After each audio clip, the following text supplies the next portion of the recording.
पुरानी बातें हैं उनको ज़हन में रख के उनको सोचते रहते हैं उनके मतलब, और वो ये समझते रहते हैं कि लोग मेरे खिलाफ साजिशें करते रहते हैं। अब शिज़ोफ्रेनिया की जो ना बहुत सारी अलामात भी होती हैं, तो कुछ अलामत तो ऐसी हैं कि उसमें ये उम्र, पहले तो ये नौजवानी की उम्र में ही होती है, जवानी की उम्र में लाहिक हो जाती हैं। सादा या इब्तदाई शिज़ोफ्रेनिया, इस हालत में मरीज़ कुन-ज़ेन होता है, किनाराकशी, तन्हाई पसंद होता है, काहिल होता है, सुस्त होता है। दूसरा है कैटाटोनिया।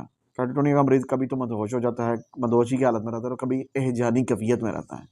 फिर पैरानोइया, इसके मरीज़ भी अक्सर दीगर अलामत के अलावा वहम, परछाइयाँ, लोगों से दुश्मन उनको अपना दुःख पहुँचाने की कोशिश करते हैं। फिर हैबेफ़रीनिया, इसका मरीज़ अमूमन अहमकाना और फ़ज़ूल हरकत और बेसरोपा बातें करता रहता है। अब बात आ जाती है कि इनकी अक्सर वजूहात क्या होती हैं? ऐसे मरीज़ों के साथ हमने पेश कैसे आना है? ऐसे मरीज़ों के साथ हमने बात कैसे करनी है? ऐसे मरी